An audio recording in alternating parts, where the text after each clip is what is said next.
Last time, we went through the story of No, I'm Not a Human and all its endings. But the big mystery remains. Who are the visitors? How did it all start? And could FEMA really be behind all this? Today, I'll share my own theory. Leave your theory in the comments too. As we already know, the climate disaster made the sun deadly, and anyone outside during the day would burn instantly. The streets were full of dangerous creatures, visitors. That's when FEMA began giving the public signs on how to spot them. Dirty fingernails, perfect white teeth, red eyes, and also claimed that visitors were not human, that they came from underground. Later evidence revealed the terrifying truth. Visitors were once humans. They had been infected and transformed into monsters. Anyone could become a visitor, even Victor, the main character. Victor had indeed begun changing into one, but not fully, yet. Because he had invited many people who were already visitors, already infected, the symptoms started appearing on him, like bacteria growing under his armpit. One evening, Victor dreamed of walking inside his house, and every door he passed slowly opened by itself. As usual, he woke up at night, but something was wrong. All the doors were broken. There had clearly been a fight. By morning, all the guests had disappeared. Victor wondered if it was just a dream. But the truth? Victor had actually turned into a visitor and killed them without knowing it or remembering it. Victor wasn't lying when he said the guests disappeared because of the dream. He simply couldn't remember what he had done. That's because the infection causes memory loss and confusion. Two guests confirmed my theory, the cashier girl and this man who is completely out of touch with reality. Both are identified as visitors and struggle to remember things, especially the cashier girl, who even doubts that she is a visitor and isn't sure whether she really has become one.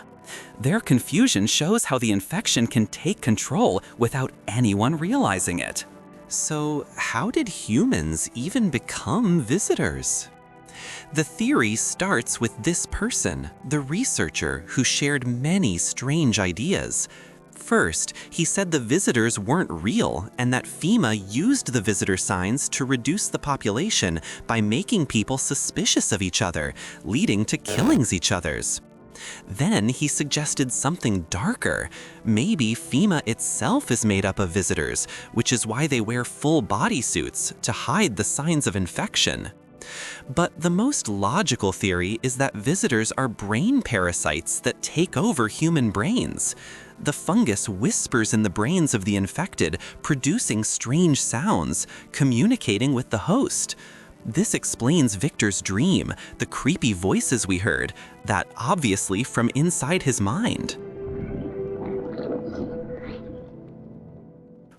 And that also explains what the pale man said, "They sent me." He was probably talking about the voices in his head, the ones controlling him and telling him what to do. But it didn't stop there. The fungi also reshapes bodies, which is why some visitors are twisted and deformed. So how did the visitors' disaster begin? Let's put the events in order. First, the sun's heat became deadly, burning everything, even the fungi that lived freely on Earth. The fungi crawled into the brains of the dead as their only way to survive. It spread fast, taking control of dead bodies and turning them into visitors. These were the first type of visitors, the dead visitors. The gravedigger who visited Victor one night proves this theory. He said a mysterious figure asked him to dig up a grave. As he dug, he hit something hard. At first, he thought it was just a rock, but then a hand emerged from the soil. The man who asked him to dig laughed, as if he already knew this would happen. That's why, at first, people thought that the visitors came from underground, and this man confirms the story. He says he was there at the start of the sun disaster and saw the visitors coming out from underground. He believes he was there from the beginning because he is one of the dead visitors who came out of the ground. He claims he is immortal. If he dies, he will be brought back to life. Also, when we checked his ear, we found a sign that proves he was truly dead. insects coming out of his ear. These insects are a sign that this person was truly dead. His body had started to decay, and the insects were crawling inside, feeding on him as they would any corpse. But the fungi brought him back to life. Other signs we already know also appear. Dirt under the nails shows they came from underground, and their pale or bluish skin shows they are corpses. After that, the infection started to spread among the living, whether through direct contact with the infected or through the air. FEMA even admitted that burning infected corpses spreads the fungi into the air. So, what makes me think that FEMA is behind this and made the situation even worse? When the sun's disaster hit, the fungi needed to survive. It spread to buried bodies, took over their brains, and rebuilt their bodies, even creating new nervous systems. That's how the dead came back as visitors. The fungi's plan was clear: control more humans. That's why it started spreading to the living too. FEMA tried to fix the problem, but they only made things worse. First, they gathered people they thought were infected into quarantine zones, but this helped the infection spread faster, as the infected spread it to the healthy people. Then, they tried to kill the infected, but the fungi brought them back to life. FEMA even tried burning infected bodies, but this only spread the fungi into the air, making the infection uncontrollable.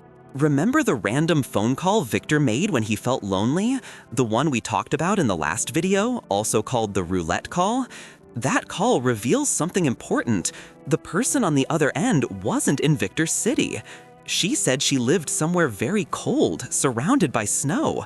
This means the sun disaster didn't happen there, and the visitor infection didn't reach his city either. This leads us to the mushroom ending.